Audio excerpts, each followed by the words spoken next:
Hey there, come follow me, kid. I got something to show ya. I hear you're looking for a new tower to play in Battles 2. Well, let me tell you, have I got the one for you. This is the ultimate tower. You'll never have to struggle again with your defense. You just place it down and watch all your worries melt away. I promise you, this is the best tower in the game. No issues here, no sirree. So, you want to play Monkey Ace, do you? Well, perfect. Come take a seat. There's literally dozens of us. Now, you're probably wondering, what gives me the authority to talk about Monkey Ace? Well, have you seen my other videos? It's like the only thing I play these days. I'm the ace guy. I never wanted to be this, but here we are. Anyways, let's dive in and talk about one of the most fun towers you can play in Battles 2, Monkey Ace. Before we begin though, let me give you a quick little rundown of the tower. Are you ready? Do not play this tower. This tower is not like any other tower you place down in the game. You see this tack shooter? Bah, you place it down, it does its job consistently. You see this ice monkey? Bam, place it down, does its job. Always. You see Monkey Ace? Boom, place it down, forget about it, right? Nuh-uh. You see, Monkey Ace works on a timer based on when you place the tower, which means if you place your tower 1 second later than when you normally place it, and never change its pathing, the outcome produces a different result. That means that one time you defended round 13 doesn't mean you always defend round 13. Maybe you defended the one time because your opponent sent the rush at the wrong time and your bomber ace lined up their shots perfectly. No two outcomes ever feel like the same in that sense with Monkey Ace. It'd be like if you dropped a basketball on the floor, you kind of expect it to bounce, but with Monkey Ace, sometimes it bounces and sometimes it just drops like a rock. And that, my friends, is the experience you get every time you play Monkey Ace. An inconsistent mess of a tower that defends, but only sometimes. That leaks, but only sometimes. That feels decent to use, but only sometimes. Hey Clutch, you haven't talked about... What's that? Oh wait, what's the title of this video? Oh right, I'm supposed to teach y'all how to actually take charge of the reins of this bad-ass tower. Well, let's get down to business then. Although the core concept of Battles 2 is to play on the offensive to pressure your opponent, sometimes the person you're facing is smart enough to do the exact same thing back to you, and to be honest, that's pretty rude of them. While they're out there playing their hardest, you're trying to compete using a tower that's the equivalent of a jet engine plane who got into a fight with a glue gun. So how do you actually defend early? Well, depending on the map, you have two different options. You can use Bomber Ace on longer maps, which will withstand Eco-Sends with relative ease, but will need some extra support, or more Bomber Aces, to deal with a round 13 Regrow Rush of Death. After that, transitioning into some ODSs will usually carry you through to the mid-game with the occasional Ground Zero to clean up FZOMG insides, once you've popped them down to FMOABs. In contrast, on short maps like Glade, Inflection, and Koru, going for a 203 neva-miss is basically a requirement. And on top of that requirement, you need Alkbuff with it, otherwise you always end up dead to round 11 and 13 rushes sent against you.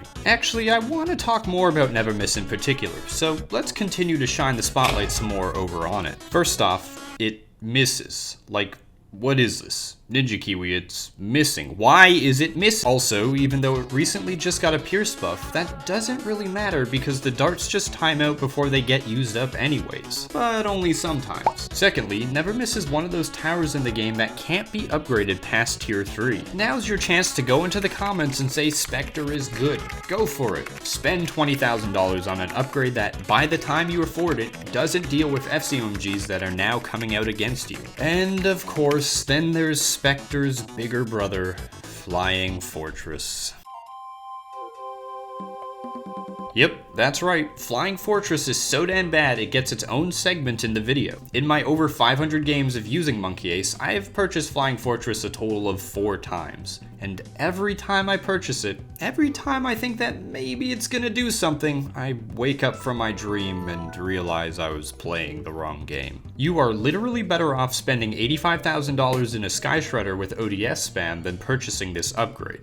Only purchase this upgrade to flex and style on your opponent. I don't even have enough footage of my own to show you, so I'm just gonna play the same clip on repeat for the rest of this segment. Also, I don't know if it's just a visual bug, but why is my Flying Fortress only shooting one set of bombs and darts? It shoots multiple sets in BTD 6. But wait, there's more.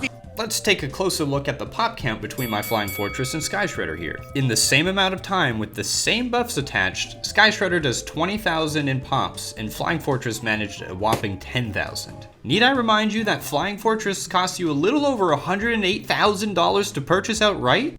I'm gonna give this tower a 0.5 out of 10. Would only buy again because Twitch chat pressured me to. Here it is. This is the beloved Sky Shredder. That's honestly a decent upgrade. No real complaints here. It feels like the only usable tower late game, but it still can't deal with an F-bat on round 30.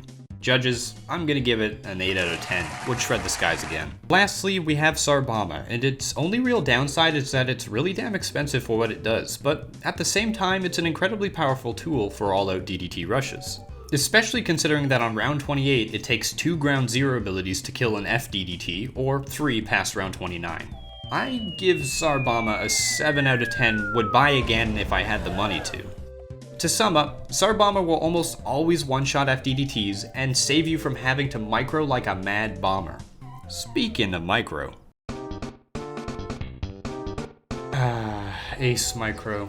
It's a beautiful thing in BTD 6. It feels so smooth and responsive. The ace always flies at the same speed when changing your targeting, and you can even change the direction of the tower now for more microing options. Ace Micro is really an art that very few can actually say they've mastered. If you learn the intricacies behind Ace Micro, it feels like you're playing at an elevated level. Alright, let's take a quick peek at what it looks like over in Battles 2. Oh god! Oh no! My eyes!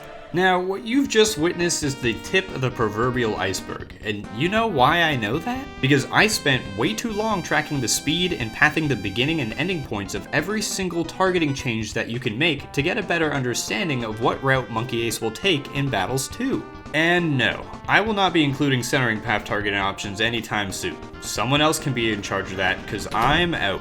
To put it simply, Ace Micro in this game feels incredibly janky. With the fact that there is an input delay that is hard-coded into the game, trying to micro with Ace isn't always consistent, but only sometimes. Don't get me wrong, you can do it, and it can help a little bit, but for the most part, it almost feels like a forbidden technique in this game, and from my own testing, it's incredibly niche and situational for when it'll actually pay off. I've had games where I know it's helped save me a couple of lives, but I've never had a game where I felt like it saved me from dying to a rush. So then, why did I spend like 10 hours making these stupid pamphlets? Will somebody please take them? Hooray! Now's the part of the video where I can wish upon a star and ask for things from the mighty Ninja Kiwi and hope that maybe, just maybe, one of my wishes come true?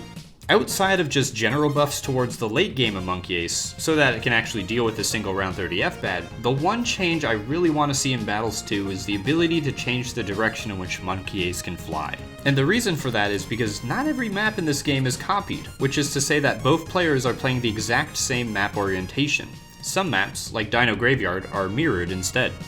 This means that if you place an ace on the right side of Dino Graveyard, you don't leak nearly any lives, compared to placing Monkey Ace on the exact same spot on the left side. This small tweak would make the quality of life of the tower feel much more balanced, especially considering how unpredictable the tower usually feels. But only sometimes. Ultimately, I think that's my biggest gripe with the tower in its current form. It's just generally unreliable to use, whereas pretty much every other tower in the game is always reliable. You know what to expect from Attack Zone every time you place it down in the same spot. It'll always produce the same result, unless you get Pierce capped. And listen, I get that the idea is, well, you can take the driver's wheel yourself with Monkey Ace and have more control to help, but it's just too damn floaty with the delay. It's like playing a Mario level, except it's an ice level, and you're playing it on ice. And that ice rink you're in was built on a frozen lake of ice. I'm not asking for many changes to the tower because I genuinely don't think it's too far off from being good, but an overall improvement to the reliability of the tower, and maybe some more damage buffs to Spectre and Flying Fortress, would make this old ace lover real happy. And that, my friends, is how you play Monkey Ace.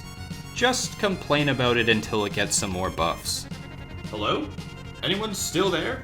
God damn it, not again. I'm gonna go play BTD 6, I guess. What's up? You made it to the end of the video and I want to thank you for that. But I'd also be thankful if you could subscribe so that I know y'all appreciate this kind of content and the effort that it takes.